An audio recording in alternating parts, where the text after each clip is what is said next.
Hello friends, competitors academy channel पर आप सभी का स्वागत है। दोस्तों, आज की वीडियो में हम बात करने वाले हैं आरएस मेंस एग्ज़ाम जो 2021 में होने वाला है उसके लिए। दोस्तों, एक इम्पॉर्टेंट एनालिसिस होगा जो कि दोस्तों आरएस के पेपर 1 की यूनिट 2 के लिए होगा। इसके लिए पेपर 1 की दोस्तों यूनिट 2 जिसमें इकोनॉमिक्स का सेक्शन कवर होता है उसके ऊपर हम बात करेंगे। और इस वीडियो में दोस्तों हम सन 2018 में जो दोस्तों आरएस का मेंस एग्जाम हुआ है उसके पेपर 1 का एनालिसिस करेंगे। पेपर 2016 के पेपर का जो है पेपर 1 का एनालिसिस होगा जिसमें इकोनॉमिक्स वाले सेक्शन को कवर करेंगे आज की वीडियो में। और दोस्तों 2013 के भी पेपर को देखेंगे और 2016 का एक रिपीटेड पेपर था उसको भी देखेंगे।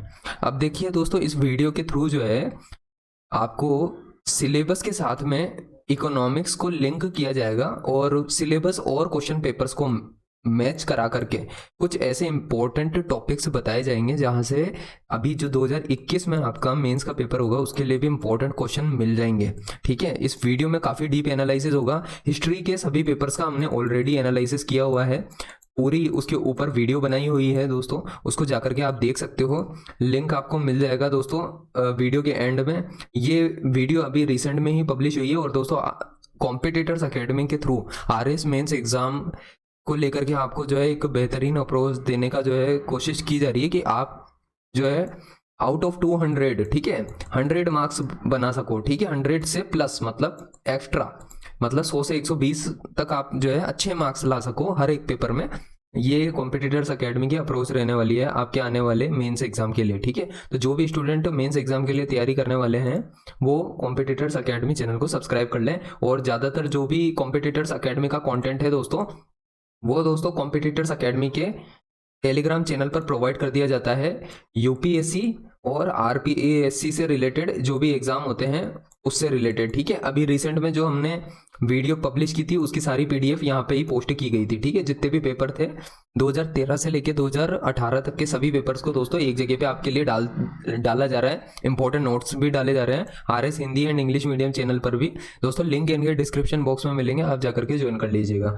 ठीक है, अभी हम चलते हैं अपने एनालिसिस की तरफ। तो जैसा कि हम 2018 के पेपर को और इसके क्वेश्चंस को देखेंगे तो उससे आपको एक आइडिया लग जाएगा कि जो आरएस मेंस का सिलेबस है उसकी किस तरह से तैयारी करनी है। क्या आप सब कुछ पढ़ोगे या लिमिटेड पढ़ के जाओगे और फिर भी मार्क्स ज़्यादा से ज़्यादा लेके आओगे।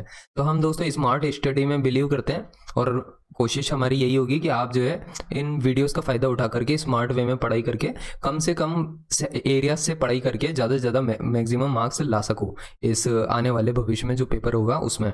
ठीक है, तो देखिए ये इकोनॉमिक्स का सिलेबस है आपके सामने है। ठीक है, मैं उम्मीद करता हूँ कि आप सब में ज़्यादातर ने ये सिलेबस पढ़ लिया होगा। तो दोस्तों 2018 के पेपर को अगर हम देखें तो किस तरीके का पेपर जो है पूछा गया था, तो दोस्तों यहाँ पे ले देकर के कुछ इंपॉर्टेंट बातें सामने आती है कि इस पेपर से ये निकल के आता है कि इन सेक्शन से स्पेशली इकोनॉमिक्स से क्वेश्चन काफ़ी पूछे गए हैं। ठीक है, पहला सेक्शन है, मैं इस पावर पॉइंट प्रेजेंटेशन की के पेज को बड़ा कर देता हूँ आपके लिए। देखिए यहाँ पे जो है इकोनॉमिक्स सर्वे ऑफ इंडिया, ठीक है, इससे क्वेश्चन पूछा जा रहा है। Schemes of India and Rajasthan, ये बहुत फोकस्ड एरिया है दोस्तों, सबसे इंपॉर्टेंट एरिया है। राजस्थान गवर्नमेंट की कोई भी स्कीम हो, जो गवर्नमेंट ऑफ इंडिया की भी कोई महत्वपूर्ण स्कीम चल रही हो तो दोस्तों उसका पता होना चाहिए। आपसे 5 मार्क्स का क्वेश्चन पूछा जा सकता है, वो हो सकता है दोस्तों आपसे 2 मार्क्स का भी क्वेश्चन पूछ ले। ठीक है, किसी भी पर्टिकुलर स्कीम को लेकर के। अभी हम चलेंगे पेपर की तरफ दोस्तों, उससे पहले मैं आपको एक ब्रॉड व्यू देना चाहता हूँ कि पेपर में क्वेश्चन कहाँ से ज़्यादा आ रहे हैं। ठीक है, फिर हम थोड़ा सा उसको जो है माइक्रो बेसिस पे एनालिसिस करेंगे पेपर्स का और सिलेबस का। ठीक है, तो मैं आपको अप्रोच भी दूंगा दोस्तों। और ऑलरेडी मैं आपको बताना चाहता हूँ जो कॉम्पिटिटर्स एकेडमी का यूट्यूब चैनल है वहाँ पे अगर आप प्लेलिस्ट में जाओगे तो दोस्तों एक आरएस एग्ज़ाम 2021 की प्लेलिस्ट बनी हुई है और उस प्लेलिस्ट में दोस्तों सभी इंपॉर्टेंट जो है वीडियोस बनाई गई हैं आरएस को लेकर के, आप जाकर के देख सकते हो। वहाँ पे आपको पेपर 1, पेपर 2, पेपर 3, पेपर 4 के लिए क्या बुक्स चाहिए होंगी, किन बुक्स को रेफर करना है, कैसे पढ़ाई करनी है, हर चीज़ पर जो है चर्चा की गई है। वो वीडियोस आपको मिल जाएंगी, आपको मैं वीडियो के एंड में जो है उसका लिंक दे दूंगा या फिर आप आई बटन पे क्लिक करके भी उन वीडियोस को देख सकते हो। ठीक है, तो दोस्तों यहाँ पे आप एक चीज़ देखिए, इस पेपर में क्वेश्चन कहाँ से बन रहे हैं। इकोनॉमिक सर्वे ऑफ इंडिया से, schemes of India and Rajasthan से, concept of micro and macro economic NCERT class 11th and 12th से। ठीक है, ये छोटे छोटे कंसेप्ट हैं दोस्तों, अभी जैसे जैसे हम पेपर की तरफ आगे बढ़ेंगे आपको अच्छे से समझ में आने लगेगा कि ये किस तरीके से पेपर में पूछा ज़्यादा से ज़्यादा जा रहा है। इकोनॉमिक सर्वे ऑफ राजस्थान ये बहुत इंपॉर्टेंट है दोस्तों, सबसे इंपॉर्टेंट मैं इसी को मानता हूँ। ये बहुत ही काम की चीज़ है क्योंकि ये आपको हर तरह से डायनेमिकली काम करती है, ना केवल इकोनॉमिक्स में बट दोस्तों ज्योग्राफी में भी काम आ जाती है ये चीज़, और दोस्तों करंट अफेयर के पॉइंट ऑफ व्यू से भी काफ़ी काम की होती है। इसके अलावा दोस्तों मैं आपको कहना चाहता हूँ कि ये census of India as well as census of Rajasthan ये बहुत अच्छे से पढ़ के जाओ, इसको रेडी रखो, ये आपके माइंड में अच्छे से छप जाना चाहिए क्योंकि दोस्तों बहुत सिंपल और सीधे क्वेश्चन पूछे जाते हैं जो कि दोस्तों आप आसानी से जो है आंसर लिख करके आ सकते हो पेपर में। और मैं उम्मीद करता हूँ दोस्तों आपके पूरे के पूरे मार्क्स बनेंगे अगर आप सेंसस अच्छे से पढ़ के जाते हो। सेंसस ऑफ इंडिया और सेंसस ऑफ राजस्थान बहुत छोटा एरिया है, कम पढ़ के ज़्यादा से ज़्यादा मार्क्स आ जाते हैं। ठीक है, आपसे बहुत सिंपल क्वेश्चन पूछे जाते हैं कि किस जैसे राजस्थान में कौन सी डिस्ट्रिक्ट में सबसे हाईएस्ट लिटरेसी रेट है और किस में जो है सबसे लोएस्ट लिटरेसी रेट है। इस तरीके के अगर क्वेश्चन आ जाते हैं फॉर एग्जांपल के तौर पे, बहुत सिंपल क्वेश्चन है, आप सीधे आंसर लिख सकते हो और आंसर में पूरे के पूरे मार्क्स मिलने की आपको चांस होती है। ठीक है, इसके अलावा देखिए दोस्तों तो जो मुझे लगा है करंट अफेयर बेस्ड इकोनॉमिक्स से भी काफ़ी क्वेश्चन आए हैं जो करंट अफेयर में चलती होती है। जैसे कि अभी जो है गवर्नमेंट ऑफ इंडिया के इंफ्रास्ट्रक्चर पाइपलाइन प्रोजेक्ट चल रहा है। इंफ्रास्ट्रक्चर पाइपलाइन के अलावा जो है दोस्तों गवर्नमेंट ऑफ इंडिया की जैसे मोनेटाइजेशन की स्कीम भी चल रही है एक, जिसमें इन कंपनीज को दोस्तों किस तरह से प्राइवेटाइज किया जाए ये गवर्नमेंट का पर्पज़ है, तो दोस्तों उसमें मोनेटाइजेशन का भी है कुछ। तो इस तरीके की जो स्कीम्स है दोस्तों हो सकता है कि अभी आपको 2021 के पेपर में देखने को मिले। ठीक है, जैसे जैसे दोस्तों हम सीरीज में आगे बढ़ते जाएंगे आपको समझ में आने लगेगा कि क्या पढ़ना है। ठीक है, क्योंकि हम पूरा सिलेबस कवर करने वाले हैं और लाइन टू लाइन कवर करेंगे। ठीक है, अब हम दोस्तों अब हम चलते हैं नेक्स्ट पीडीएफ की तरफ। ठीक है, 2018 का पेपर है ये आपके सामने और हम फर्स्ट पेपर ये जो पेपर 1 है उसकी यूनिट 2 से स्टार्ट कर रहे हैं दोस्तों। ये देखो ये यूनिट 2 है। ठीक है, ये ध्यान रखिए इकोनॉमिक्स से डील करती है यूनिट 2, जो पेपर 1 की यूनिट 2 है वो इकोनॉमिक्स से डील करती है। क्वेश्चन क्या आया है यहाँ पे, तो दोस्तों क्वेश्चन आया है right names of 4 countries in descending order. ठीक है, गिरते हुए क्रम में लिखना है हमको। ठीक है, to which maximum exports are made from India in year 2017-18। ठीक है दोस्तों, ये सिंपल सीधा क्वेश्चन आपको इंडिया का जो इकोनॉमिक सर्वे आता है ना उससे आया है। ठीक है, आप कितनी किताबें पढ़ लो आपको एक आइडिया जरूरी नहीं कि आपको नहीं मिले मतलब आपको, लेकिन मैं उम्मीद करता हूँ जो इकोनॉमिक सर्वे ऑफ इंडिया होता है उसमें क्या होता है एक एक्सपोर्ट नाम से सेक्शन होता है और वहाँ पे डेफिनेटली आपको इसका आंसर मिलेगा ही मिलेगा। और दोस्तों इस तरीके के कल को हो सकता है इंपोर्ट पे आ जाए। ठीक है, इंडिया सबसे ज़्यादा, कल को हो सकता है रेमिटेंसेस पे आ जाए कि इंडिया सबसे ज़्यादा रेमिटेंसेस किन कंट्रीज से आती है, तो उनको असेंडिंग या डिसेंडिंग ऑर्डर में जमाओ। तो दोस्तों क्वेश्चन पूछने के तरीके कैसे भी हो सकते हैं, लेकिन मैं उम्मीद करता हूँ एज एन RAS एस्पिरेंट जो है आप लोगों को जो है ये इकोनॉमिक सर्वे पढ़ना चाहिए इंडिया का। ठीक है, वो काम आएगा आपकी इकोनॉमिक्स के लिए। सेकंड क्वेश्चन देखते हैं, स्कीम बेस्ड क्वेश्चन है दोस्तों, पहले भी बोला मैंने स्कीम से क्वेश्चन आएंगे। स्कीम बेस्ड बहुत सारे क्वेश्चन मिलने वाले हैं, चाहे राजस्थान की हो चाहे इंडिया की हो। ठीक है, आगे बढ़ते हैं। तो दोस्तों ये देखिए फिस्कल कंसोलिडेशन, ये बिल्कुल बेसिक कंसेप्ट है। अब मैं आपको बताता हूँ RS मेंस का सिलेबस। तो ये जो सिलेबस है ना दोस्तों, इसमें मेजर सेक्टर्स ऑफ इकोनॉमी करके पहला टॉपिक है, उसमें बोला है agriculture, industry and service, current status, issues and initiative. तो दोस्तों ये जो चीज़ है ना करंट स्टेटस, ठीक है, तो ये करंट स्टेटस, इशूज और इनिशिएटिव से जो है काफ़ी पूछा जाता है, स्पेशली एग्रीकल्चर और industry services, industry and service है।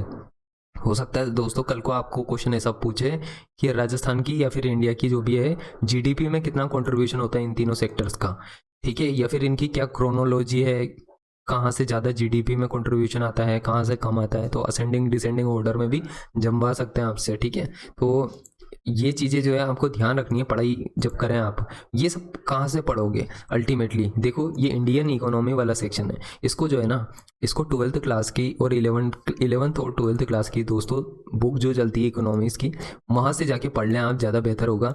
एक टेक्स्ट बुक का यूज़ करें, या तो रमेश सिंह का यूज़ करें या फिर श्री राम IAS। देखो श्री राम IAS जो है नाम से एक इकोनॉमिक्स की अच्छी बुक चलती है।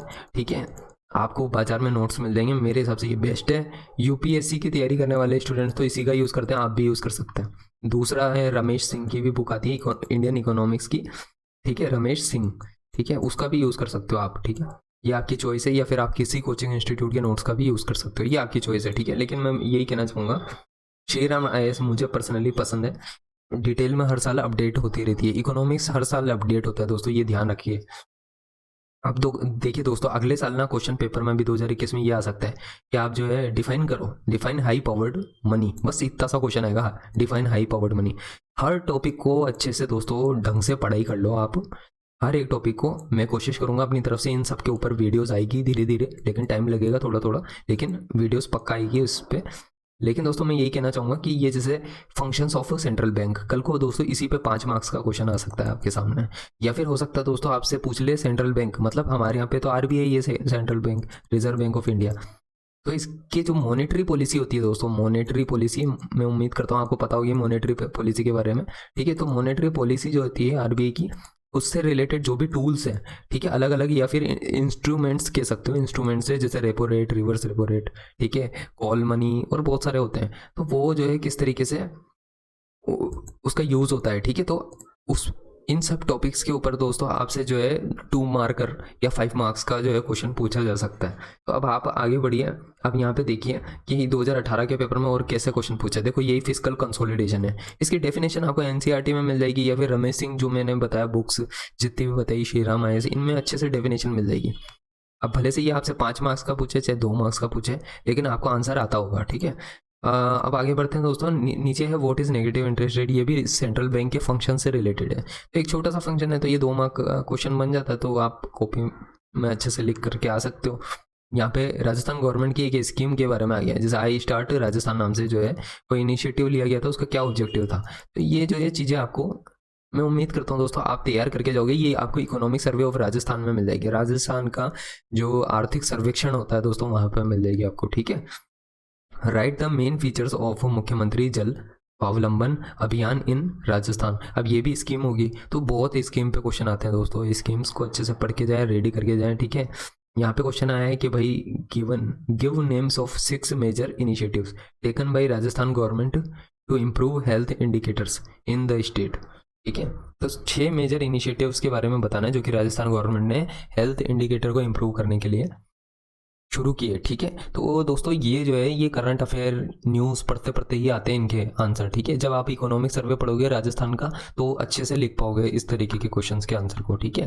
तो what do you understand by the Bharatmala परियोजना ऑफ गवर्नमेंट ऑफ इंडिया, ठीक है। तो दोस्तों ये भी सिंपल क्वेश्चन है। भारतमाला परियोजना, पहले जब लास्ट टाइम पेपर आया था 2018 का, तब जो है काफ़ी नाम चल रहा था भारतमाला परियोजना का, लेकिन दोस्तों हो सकता है इस बारी किसी और परियोजना के बारे में आपसे सवाल पूछ लिया जाए, ठीक है। अब दोस्तों नेक्स्ट देखो ये क्वेश्चन है what is direct benefit transfer, बिल्कुल सिंपल क्वेश्चन पूछे गए हैं दोस्तों। अब आपको सिलेबस पे ले जाता हूँ मैं यहाँ पे। तो दोस्तों यहाँ पे जो है ये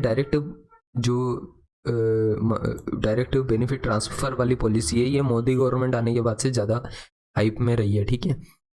तो जब दोस्तों आप जो है गवर्नमेंट ऑफ इंडिया की अभी की जो गवर्नमेंट है उसकी पॉलिसीज़ को फॉलो करोगे अच्छे से, तो आपको ये इस तरीके के क्वेश्चंस के आंसर आसानी से आ जाएंगे। डायरेक्ट बेनिफिट ट्रांसफर पे बेस्ड, जैसे फर्टिलाइजर सब्सिडी है, ऐसे क्वेश्चंस के आंसर आसानी से आ जाएंगे। Explain automatic route and government route for by which India gets foreign direct investment. ऐसे क्वेश्चंस के आंसर दोस्तों आपको किसी टेक्स्ट बुक में मिलेंगे, जैसे मैंने बताया आपको श्री राम IAS या फिर रमेश सिंह, जो भी आपकी चॉइस हो, ऐसे क्वेश्चंस के जवाब वहीं पे मिलता है, ठीक है।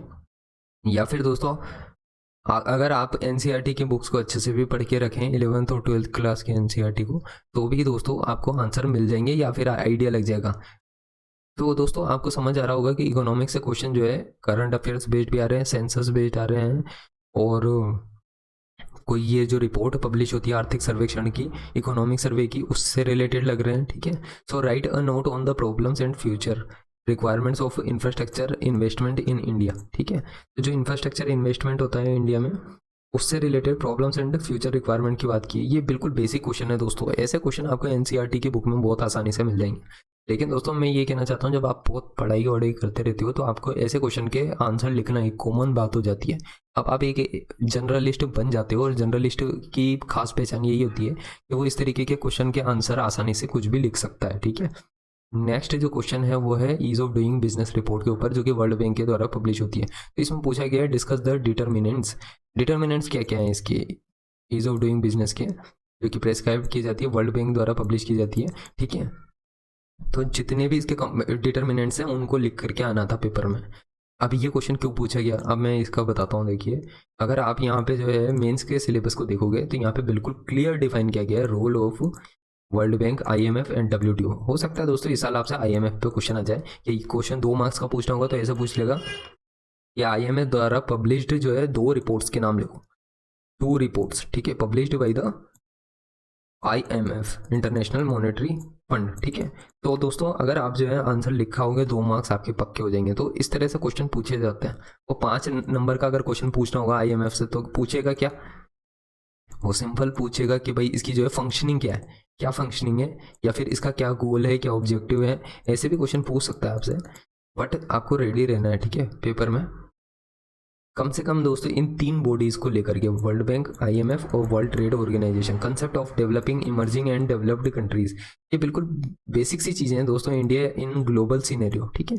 ये दोस्तों ये बेसिक क्वेश्चन है, बट यहाँ पे मुझे सबसे इंपॉर्टेंट ये लगता है वर्ल्ड बैंक, IMF और WTO, आप अच्छे से पढ़ के जाए, ठीक है। अभी हम आगे बढ़ते हैं दोस्तों। तो दोस्तों आपको मैं ये बताता हूँ 2018 के पेपर में और क्या क्वेश्चन आए। ये वर्ल्ड बैंक पे आ गया, तो आपको समझ में आना चाहिए कि किस तरीके के क्वेश्चन जो है पेपर में आपसे पूछे जाने वाले हैं। अगर आप ऐसी लिस्ट को सेलेक्ट कर लेते हो और इस तरह से बना लेते हो तो आपका काम आसान हो जाएगा। यही चीज़ मैंने पिछली बार के वीडियो में जो है हिस्ट्री के पेपर के लिए की थी, और हिस्ट्री के पेपर के बारे में भी समझाया था। तो इस वीडियो को अगर नहीं देखा हो तो आई बटन पर क्लिक करके देख लो, ठीक है, वहाँ से आपको अच्छा खासा आइडिया मिल जाएगा। अब थोड़ा हम आगे बढ़ते हैं दोस्तों, क्योंकि हमको 2016 के और 13 के पेपर्स को भी एनालाइज करना है, और इकोनॉमिक्स में से क्या इंपॉर्टेंट है, पढ़ने लायक है, जिससे पेपर में क्वेश्चन आए, तो वो सेलेक्ट करनी है चीज़ें हमको, ठीक है। तो right a brief note on eastern Rajasthan canal project, ठीक है। अगर हम बात कर रहे हैं ईस्टर्न राजस्थान कैनाल प्रोजेक्ट की, तो दोस्तों इसके ऊपर अगर हम नोट लिखना है हमको तो क्या लिखेंगे। तो दोस्तों मैं एक तो ये कहना चाहता हूँ, देखिए ये क्वेश्चन बनाने के पीछे क्या रीज़न रहा। एक तो जब 2018 का टाइम चल रहा था ना दोस्तों, तो ये जो स्कीम थी ईस्टर्न राजस्थान कैनाल प्रोजेक्ट, ये बहुत ज़्यादा न्यूज़ में चल रही थी, ठीक है। तो न्यूज़ बेस्ड क्वेश्चन बहुत आते हैं, करंट अफेयर बेस्ड बहुत आते हैं यहाँ पे क्वेश्चन। आपको जो है रेडी रहना होगा और तैयारी इस तरह से करनी है कि आप सभी क्वेश्चन को अटैम्प्ट करके आओ, ताकि आपके 100 से ज़्यादा तो हर एक इंडिविजुअल पेपर में मार्क्स आए ही आए, ठीक है, छोड़ के ना आए आप। अब देखिए 2016 के पेपर पे हम चलते हैं और अब इसका थोड़ा सा एनालिसिस करते हैं हम, ठीक है। तो दोस्तों देखो, अब यहाँ पे जो है आपके सामने जो है ये यूनिट 2 जो है हम लेंगे। ये देखो ये है यूनिट 2, 2016 का पेपर है आपके सामने, और उसकी यूनिट 2 ले रहे हैं हम, और देख रहे हैं हम यहाँ पे कि क्या होता है। तो आप ये देखिए कि understand the what do you understand by Poonam field इन राजस्थान। तो दोस्तों ये उस वक्त पे 2016 के टाइम पे करंट अफेयर का क्वेश्चन बना हुआ था। दोस्तों करंट अफेयर में बहुत सारी इंपॉर्टेंट चीज़ें होती हैं जो कि इकोनॉमिक्स से रिलेटेड होती है। जैसे राजस्थान में बहुत सारे इंपॉर्टेंट गैस और पेट्रोलियम से रिलेटेड जो है, ठीक है, पेट्रोलियम से रिलेटेड आपको कुछ ना कुछ फील्ड्स मिलती रहती हैं।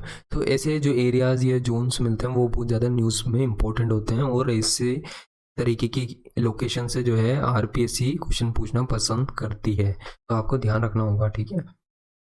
अब देखिए दोस्तों थोड़ा आगे बढ़ते हैं अब हम।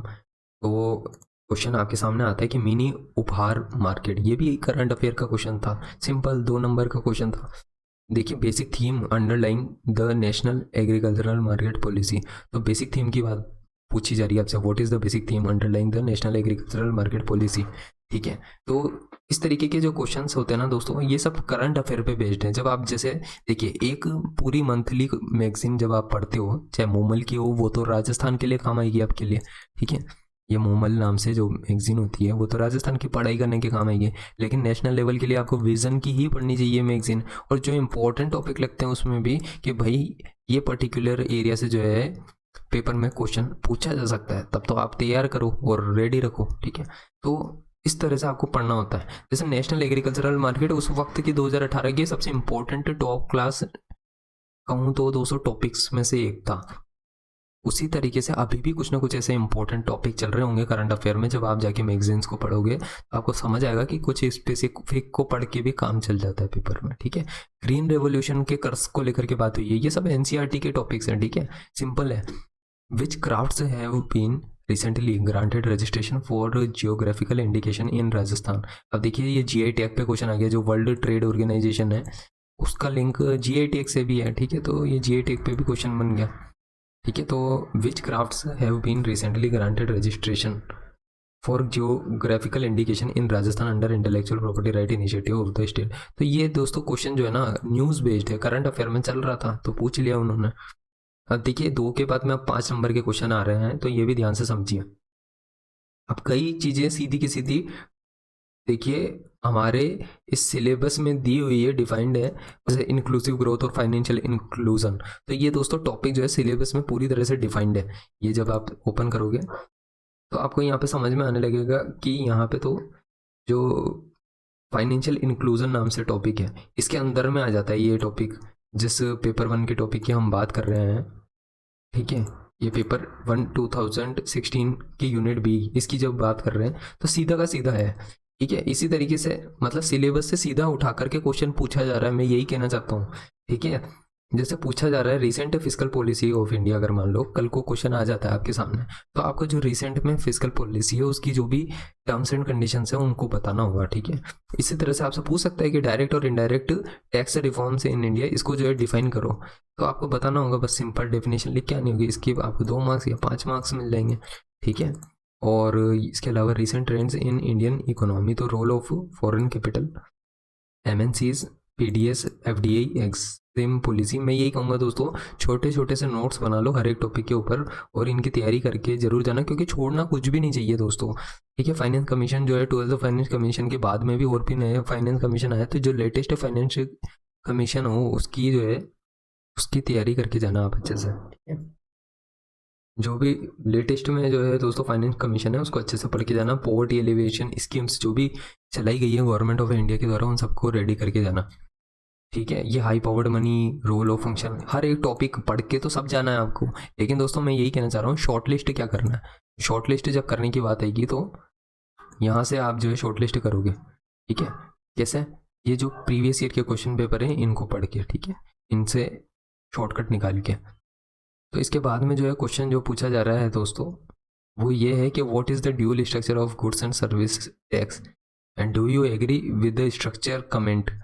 ये उस साल के करंट अफेयर के टॉपिक है दोस्तों, तो आपको समझना चाहिए कि एक इकोनॉमिक्स से simple current affair based question आ रहे हैं और बहुत ज़्यादा कम करंट अफेयर पे फोकस किया जा रहा है, ठीक है। इसके अलावा दोस्तों अगर देखें हम तो क्वेश्चन पूछा गया है कि what is interest subvention scheme for agricultural credit in India. देखो फिर से वापस स्कीम की बात आ गई दोस्तों, यहाँ पे स्कीम को पकड़ के बैठे हुए हैं इकोनॉमिक्स के पेपर में। आप देखिए चाहे इंडिया के लेवल पे हो चाहे राजस्थान के लेवल पे हो, स्कीम्स आपसे पूछी जा रही है डायरेक्ट। फिर एक और स्कीम आ गई, स्कीम कह लो योजना कह लो एक ही बात होती है, प्रधानमंत्री खनिज क्षेत्र कल्याण योजना।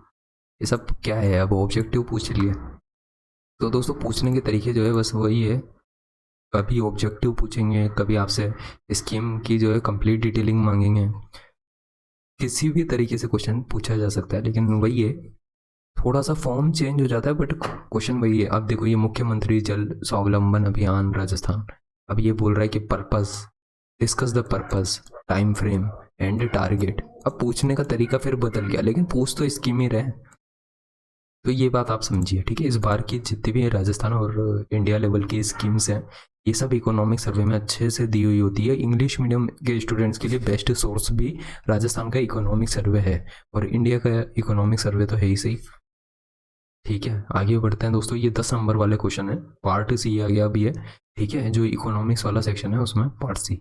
ये देखिए क्वेश्चन कैसा पूछा जाता है, आप उसको देखिए। देखिए पूरे 2018, 17 और 2018 उस टाइम पे चल रहा था डबल फार्मर्स इनकम का कंसेप्ट, तो उसी के ऊपर क्वेश्चन बना दिए इन्होंने। तो ये सब इस तरीके के क्वेश्चंस के जब आपको आंसर देने होते हैं ना, तो वहाँ पे विजन IAS जैसी जो करंट अफेयर की मैगजीन्स होती हैं वो आपकी बहुत ज़्यादा मदद करती है, क्योंकि अगर आप रेगुलर इसके रीडर हो तो आपको बहुत हेल्प करेगी। ये मैं श्योरली आपको कहना चाहता हूँ, क्योंकि इस तरीके के क्वेश्चन जो होते हैं वहाँ पे बहुत अच्छे से कवरेज होती है विजन IAS की मैगजीन में, स्पेशली फॉर मेंस पर्सपेक्टिव, ठीक है। तो यहाँ पे क्वेश्चन यही है कि in your views what strategy should be adopted to double farmers income by 2022 as targeted by the Indian government, ठीक है। तो आप समझ पा रहे हैं इस क्वेश्चन को, ये आसान सा था, ठीक है। इसी तरीके से नेक्स्ट क्वेश्चन है, अब ये फॉरेन ट्रेड पॉलिसी 2015-16 को लेकर के, the focus of India's new foreign trade policy 2015 से लेके जो 20 तक, ठीक है, is on supporting both manufacturing and service exports and align it with the make in India, digital India programme and ease of doing business in India. अभी अगर दोस्तों आप अच्छे से जो इंडिया का इकोनॉमिक सर्वे पढ़ोगे तो दोस्तों इस तरीके के क्वेश्चन का आंसर देना आपके लिए आसान हो जाएगा। नहीं तो आप लिंक ही नहीं कर पाओगे इस क्वेश्चन को, इसमें जो ट्रेड पॉलिसी उसको ये make in India, digital India, ease of doing business, इससे लिंक नहीं कर पाओगे, ठीक है। अब आगे देखें दोस्तों तो क्वेश्चन किस तरीके का है, तो नेक्स्ट में देखें तो what are objective of bureau for partnership in Rajasthan. देखिए दोस्तों इस तरीके का जो है, अगर देखिए मूमल या राजस्थान के करंट अफेयर में या फिर राजस्थान गवर्नमेंट की डिफरेंट वेबसाइट पे आपको मिल जाता है तब तो ठीक है। देखो अगर नहीं मिलता है क्वेश्चन तो आपको जो है या तो कुछ बना करके लिखना पड़ेगा या फिर छोड़ना पड़ेगा क्वेश्चन को, ठीक है। इस तरीके से bureau for partnership in Rajasthan, इसका क्या ऑब्जेक्टिव है, ये भी एक तरीके की स्कीम ही मानो आप, स्कीम ही है, गवर्नमेंट का कोई स्कीम बोल लो, प्रोजेक्ट बोल लो, बोलने के तरीके अलग है, लेकिन पूछना यही चाह रहे हैं कि ये राजस्थान गवर्नमेंट आखिर करना क्या चाहती है। इसी के ऊपर क्वेश्चन जो है आरएस के पेपर में पूछे जाते हैं, ठीक है। तो दोस्तों ये पेपर 2016 का भी कंप्लीट हो गया। अब 2016 के का एक रिपीटेड पेपर था, उसकी भी यूनिट 2 देखते हैं हम। अब यहाँ पे सीधा सिंपल 2 मार्क का क्वेश्चन है कि नॉन परफॉर्मिंग असेट को डिफाइन करो, एनपीए को डिफाइन करो। और यही क्वेश्चन, यही चीज अगर आप देखोगे दोस्तों तो आपको सिलेबस में भी, यहाँ सिलेबस है, यहाँ पे भी एनपीए डायरेक्टली दे रखा है, इशूज ऑफ एनपीए नाम से। हो सकता है नेक्स्ट ईयर आपको सीधा का सीधा question he issues of NPA इसी पे आ जाए, ठीक है। या फिर दोस्तों क्वेश्चन इस तरह से भी आ सकता है कि एनपीए को रिजोल्व करने के लिए गवर्नमेंट ऑफ इंडिया ने अब तक क्या स्टेप्स लिए, ये भी क्वेश्चन आ सकता है। क्वेश्चन तो कैसा भी बन सकता है ना, ये आपको सोचना होगा और इसी तरह से आपको माइंड में, दिमाग में क्वेश्चन बना करके अपनी तैयारी करनी होगी, ताकि अपने माइंड को इस तरह से बिल्टअप कर लो आप कि जिस दिन एग्जाम होगा और जिस दिन आपके पास 3 घंटे होंगे हर एग्जाम पेपर को लिखने के लिए, तो आपका दिमाग जो है सोचने से ज़्यादा जो है सीधे लिखने पर जोर दे।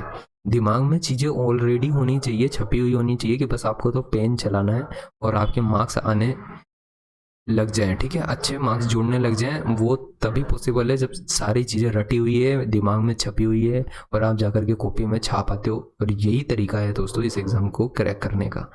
आप बहुत इंटेलिजेंस शो करो, उससे कोई फ़र्क नहीं पड़ता है। यहाँ पे वही चलता है जो रट्टाफिकेशन पे बेस्ड होता है, मतलब समझ की पढ़ाई करनी है। ऐसा नहीं कह रहा हूँ कि सीधा कोई रट्टा नहीं है, लेकिन समझ के पढ़ाई करनी है, ठीक है। अब देखिए नेक्स्ट जो क्वेश्चन है हम देखते हैं 2016 के पेपर में। तो यहाँ पे बोल रहा है explain the term food security in Indian context. अब देखिए वही फूड सिक्योरिटी को पकड़ लिया, ठीक है। तो ये सब चीज़ें जो है बेसिक इकोनॉमिक्स की बुक में आपको मिलती है, ठीक है। फूड सिक्योरिटी का इशू इंडिया के लिए बहुत इंपॉर्टेंट है, उस पर क्वेश्चन पूछेंगे ये।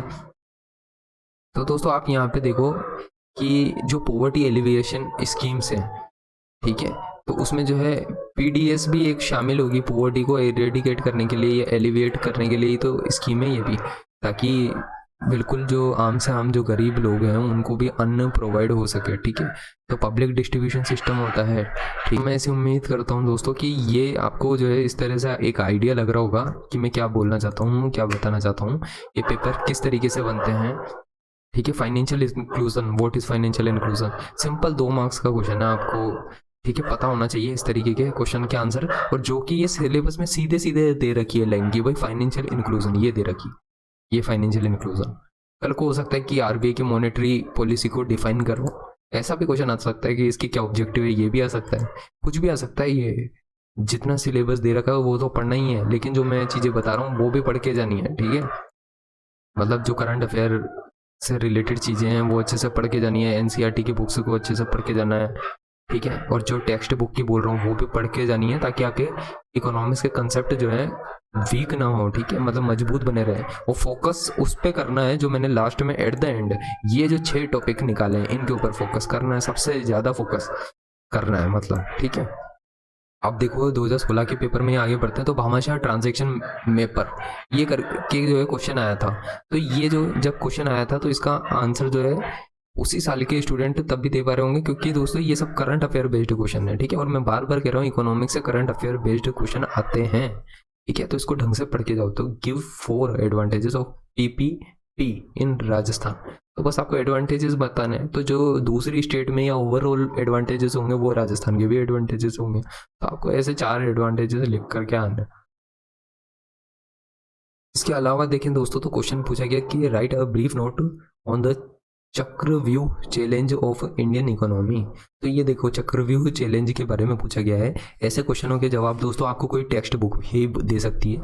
टेक्स्ट बुक पढ़ी हुई होगी तो आपको ऐसी टर्म्स का भी मतलब समझ आ जाएगा कि चक्रव्यूह चैलेंज किसको कहते हैं इंडियन इकोनॉमी में। ठीक है, तो आप आइडिया लगा सकते हो उस वक्त पे जो है, अगर आपने कोई सही किताब से पढ़ा हो तो। ठीक है, एंड ये स्टैंड अप इंडिया के ऊपर ये क्वेश्चन आ गया सीधा, what do you mean by stand up India. ये सिंपल टाइप के क्वेश्चन है दोस्तों। अगर कुछ नहीं आता है तो अपने मन से जो है फिर फाइनली लैंग्वेज बना करके लिख के जरूर आना। ठीक है, कई बार हम कोई रटक करके थोड़ी ना आंसर देते हैं, बट आपको क्या सही लगता है उस अकॉर्डिंग भी आप अपनी इंग्लिश की अच्छी स्किल्स का यूज़ करके भी एक आंसर लिख सकते हो। ठीक है, so what are the objectives of public distribution system in India. अब पीडीएस जिसकी अभी थोड़ी देर पहले बात कर रहा था, वही पीडीएस का ही ऑब्जेक्टिव पूछ रहा है आपसे। तो सिंपल सा क्वेश्चन है। ठीक है, सिंपल तरीके के इस तरीके के क्वेश्चन आते हैं। ठीक है, तो ये पहले आते थे 2016 तक के पेपर में। अब लेकिन धीरे धीरे लेवल बढ़ेगा, लेकिन मैं उम्मीद नहीं करता हूँ कि बहुत ज़्यादा बढ़ेगा पेपर का लेवल। पेपर का लेवल जैसा 2018 का था वैसा का वैसा ही 2018 के बाद अभी 2021 का भी पेपर का लेवल होगा। अभी डिफ्रेंशिएट करने को बोल रहे हैं कि ग्रीन फील्ड और ब्राउन फील्ड जो भी फॉरेन डायरेक्ट इन्वेस्टमेंट होता है उसको डिफ्रेंशिएट करो। ये सब बेसिक्स हैं दोस्तों, बेसिक्स बिल्कुल, और ये टेक्स्ट बुक्स में होते हैं इनके आंसर। ठीक है, अब देखो, comment on research and Rajasthan partnership comment 2015। तो यहाँ पे जो रिसर्च एंड वो उस साल का करंट अफेयर का क्वेश्चन हो जाता है दोस्तों, 2015 का। 2016 में क्वेश्चन पूछा जा रहा है। ठीक है, अब यहाँ पे देखो तो 100 वर्ड्स के 10 मार्क्स के क्वेश्चन है। वो पूछा गया है कि इंपॉर्टेंट फीचर क्या है recent FDI policy of government of India. ठीक है, तो इंपॉर्टेंट फीचर जो है उसको डिस्कस करना है। ठीक है, तो एफडीआई पॉलिसी तो पता होनी चाहिए, फॉरेन डायरेक्ट इन्वेस्टमेंट। ठीक है, अगर आप यहाँ पे देखोगे दोस्तों तो इस तरीके की पॉलिसीज के ऊपर जो है गवर्नमेंट ऑफ इंडिया की पॉलिसीज पर बड़ा फोकस किया गया है यहाँ पे। ठीक है, ये एक एक टॉपिक काम के हैं, आप इनको इग्नोर ना करें, एक बार जा करके पढ़ना शुरू करें। और फ्यूचर में तो दोस्तों मेरी तो कोशिश होगी कि मैं एक एक करके टॉपिक्स को कवर अप करूँ। ठीक है, अब 2016 के पेपर में नेक्स्ट क्वेश्चन देखते हैं। एफडीआई पॉलिसी हो गया, उसके बाद में वो पूछ रहा है कि explain the agreement of agriculture of world trade organisation, how does it affect India's agricultural sector. तो ये इंडिया के एग्रीकल्चरल सेक्टर को कैसे अफेक्ट करता है, जो एग्रीमेंट ऑफ एग्रीकल्चर होता है। अब देखो, ये world trade organisation, IMF, world bank, पहले भी मैंने बोला ये तीनों बहुत इंपॉर्टेंट है। इसके ऊपर किसी भी फॉर्म में क्वेश्चन आ सकता है, आपको रेडी रहना होगा। इनको ढंग से तभी पढ़ पाओगे जब किसी अच्छी टेक्स्ट बुक को फॉलो करोगे, जो मैंने बताई उनको फॉलो करो। ठीक है, इनके लिंक मैं दोस्तों इन बुक जितनी भी इंपॉर्टेंट बुक्स हैं उनके लिंक भी आपको डिस्क्रिप्शन बॉक्स में दे दूंगा, आप वहाँ से जाकर के परचेज कर सकते हो। ठीक है, आगे बढ़ते हैं अब हम 2016 के पेपर में ही। तो देखो यहाँ पे क्वेश्चन आया है कि discuss the steps taken by the government of Rajasthan for improving the skills of workers. तो देखो दोस्तों, सिंपल क्वेश्चन है ये सब। तो देखो, आप जब राजस्थान की जो इकोनॉमिक सर्वे है उसको पढ़ोगे तभी आंसर कर सकते हो। आपको समझ में आ रहा होगा कि जो जो मैंने आपको नोट्स बताए, जो जो इंपॉर्टेंट चीज़ें बताई, वो आपको कहाँ से मिलेगी और आप कैसे प्रिपरेशन करोगे। अब 2013 का भी पेपर एक बारी को हम देख लेते हैं दोस्तों। तो यहाँ पे ये इकोनॉमी 2013 के बाद में 2016 के पेपर में दोस्तों वेरिएशन बहुत आया था। ठीक है, पेपर का पैटर्न चेंज हो गया था। तो ये जो है इसमें ढूंढना पड़ेगा हमको कि कहाँ पे जो है इकोनॉमिक्स के क्वेश्चन है। ठीक है, ये यूनिट 2 इसकी जो है अलग है थोड़ी सी, इकोनॉमी की जो ये यूनिट है। ठीक है, तो आप जो है इस तरह से जो है दोस्तों आप अपना एनालिसिस करें फर्दर। और लेकिन मैं उम्मीद करता हूँ दोस्तों अब तक में इतने 3 पेपर्स में भी अपन को ये अगर 6 टॉपिक मिल गए कि ये सबसे मोस्ट इंपॉर्टेंट है इकोनॉमिक्स, अगर आप पढ़ाई कर रहे हो तो, कि आपके जितने भी नंबर का इकोनॉमिक्स का पेपर आएगा उसमें से काफ़ी हद तक मार्क्स आने की प्रोबेबिलिटी आपकी इस साइड है। ठीक है, तो दोस्तों इन्हीं टॉपिक से जो है आपके अच्छे खासे मार्क्स बन जाए तो ये अच्छी बात है। और मैं यही चाहता हूँ आप आउट ऑफ 200 जो है 180 to 200 तक जो है पेपर को अटेम्प्ट करके आओ और आप अच्छे मार्क्स बना सको। ठीक है, अब देखो मैं एक बार राउंड मार देता हूँ इसमें, लेकिन दोस्तों इसमें जो है ना आगे पीछे हो रहे हैं मतलब इकोनॉमिक्स के क्वेश्चंस। ठीक है, तो डिफरेंस है यहाँ पे मतलब इस यूनिट में। यहाँ पे देखो यूनिट 3 जो है वो इकोनॉमिक्स की लग रही है दोस्तों। जैसे क्वेश्चन पूछ रहा है what programme has been initiated by the government और स्किल डेवलपमेंट इन इंडिया। तो इसकी जो है 2013 के पेपर की यूनिट 3 जो है उसमें इकोनॉमिक्स डाली गई है, जबकि उसके बाद के पेपर में इकोनॉमिक्स यूनिट 2 में डाली गई है दोस्तों। तो ये ध्यान रखना आपको। देखो ये गवर्नमेंट का स्किल डेवलपमेंट इन इंडिया करके जो है इनिशिएटिव चल रहा था, ठीक है, उस वक्त पे। तो ये पेपर में था, तो न्यूज़ में था, तो आ गया इस पे क्वेश्चन, ठीक है। अब इसके बाद में जो है क्वेश्चन है कि सजेस्ट करो important measures for improving the global competitiveness of India, ठीक है। तो कौन से सजेस्ट करोगे इम्पोर्टेंट मेजर्स? यार तो ये एक इंडेक्स होता है, ग्लोबल कम्पिटिटिवनेस ऑफ इंडेक्स। यार आपको ना जितने भी मोस्ट इम्पोर्टेंट जो इंडेक्सेस हैं गवर्नमेंट ऑफ डिफरेंट ऑर्गेनाइजेशन, मतलब तो उनको जो है आपको अच्छे से फॉलो करना चाहिए, ठीक है। अच्छे से पेपर देने से पहले याद करके जाना चाहिए और पेपर में आते ही आंसर लिख देना चाहिए, ठीक है। अभी देखो ग्लोबल कम्पिटिटिवनेस ऑफ इंडिया पे क्वेश्चन आया, ठीक है। अब क्वेश्चन आया सनराइज इंडस्ट्रीज इन इंडिया। तो जो भी इमर्जिंग इंडस्ट्रीज है, मतलब ये पूछना चाह रहा है कि जो भी अभी भविष्य की इमर्जिंग इंडस्ट्रीज है उसके बारे में क्वेश्चन आया था। क्वेश्चन इसमें नेक्स्ट पूछा है, इसमें specify the basic indicator used in preparing the human development indices. तो देखिए फिर अगेन इंडेक्स के ऊपर ही क्वेश्चन आया दोस्तों। तो ये इंडेक्स बेस्ड क्वेश्चन काफ़ी आ रहे हैं, तो आपको अच्छे से तैयार करके भी जाना है। स्पेसिफाई द फीचर ऑफ सांसद आदर्श ग्राम योजना, तो ये भी एक स्कीम बेस्ड क्वेश्चन है, तो ज़्यादा फॉर्मेट में चेंज नहीं हुआ है, आप देख सकते हो। बट मैं यही कहना चाहता हूँ कि ये जो बेसिक्स हैं, जो भी ये आपको जैसा कि बताया गया ये टॉपिक्स हैं, ये अच्छे से तैयार करके जाएँ आप, आपके अच्छे मार्क्स आएंगे, ठीक है। Neglect of agricultural sector in India 5-year plans has far reaching implications for the state economy. तो आप ये बात समझ पा रहे होंगे कि ये एग्रीकल्चर पे बेस्ड क्वेश्चन आ गया है। ये बिल्कुल बेसिक क्वेश्चन है दोस्तों, अगर आप ठीक ठाक पढ़ाई कर लेते हो तो आपको डबल एज हो जाएगा, मतलब ये आसानी से जो है आप मार्क्स गेन कर पाओगे पेपर में, ठीक है। तो एनालिसिस क्यों ज़रूरी होता है अब आपको समझ आ रहा होगा। मैंने पहले भी वीडियो बनाई है, ये दूसरे नंबर की ऐसी वीडियो है। पहले मैंने हिस्ट्री के ऊपर बनाई, अभी मैं इकोनॉमिक्स के ऊपर बना रहा हूँ। ये मेरा एक्सपीरियंस है दोस्तों, जिसी के बेसिस पे मैं ये सारी बातें कह पा रहा हूँ, नहीं तो इतना आसान नहीं होता है कि क्या पढ़ना है क्या छोड़ना है। स्टूडेंट को खुद को ही समझना पड़ता है ये, ठीक है। क्रिटिकली एग्जामिन करो the strategy used for the development of manufacturing sector in Rajasthan. ये सब दोस्तों इकोनॉमिक सर्वे में आपको आसानी से मिल जाते हैं। आप इकोनॉमिक सर्वे में राजस्थान के इकोनॉमिक सर्वे की बात कर रहा हूँ, जब राजस्थान के बेसिस पे बात होती है, ठीक है। उस साल का ये जन धन योजना के ऊपर सेलिएंट फीचर पे बेस्ड क्वेश्चन भी आया था, ठीक है। ये सब दोस्तों जो करंट में स्कीम्स चल रही होती है उनके ऊपर फोकस जो है काफ़ी ज़्यादा होता है। आरपीएससी का भी बहुत ज़्यादा फोकस होता है, तो दोस्तों अच्छे से उन फोकस्ड एरिया को पढ़ के आपको जाना चाहिए। बेटी बचाओ बेटी पढ़ाओ ये उस वक्त की स्कीम्स है दोस्तों, इसी वजह से लॉन्च की गई थी। तो योजना is crucial for reducing gender disparities, critically examine the statement. तो दोस्तों ये सब क्वेश्चनों के आंसर करंट अफेयर बेस्ड है, आप समझ ही पा रहे हो, या तो स्टेटिक है बिल्कुल या फिर करंट अफेयर बेस्ड है, ठीक है। तो ये फिजिकल इंक्लूजन भी समझ आ गया आपको, ठीक है। इस पे हर साल एक न एक क्वेश्चन आ ही जाता है। Analyse the impact of road development for the rural economy of the country. तो आप पहला एक टाइम था दोस्तों 20 नंबर का क्वेश्चन होता था इधर, ये 20 नंबर का ये क्वेश्चन होता था, तो आप आसानी से चूज कर पाते किन्हीं दो क्वेश्चनों के बीच में, ठीक है। आजकल नहीं आता ये इस तरीके का फॉर्मेट, ठीक है।